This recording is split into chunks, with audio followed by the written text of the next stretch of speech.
Dhukkubanii machuun akka yakkaa ta'e mindeeffamanii sobuunis erga buddeen ta'e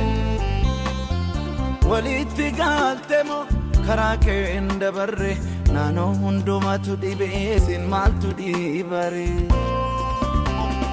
namoota dhalaa sarara gaafa ajjeefamu gabaa dukkaanaatti agni daldalamu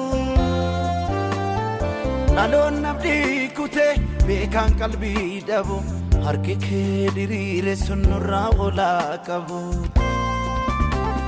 Siin maaltu dhibare taaba sabaa kooti Siin maaltu dhibare liigumsa baadhiisa Siin maaltu dhibare harka kee naabdadha Siin maaltu dhibare saccabsee fayyisa Siin maaltu dhibare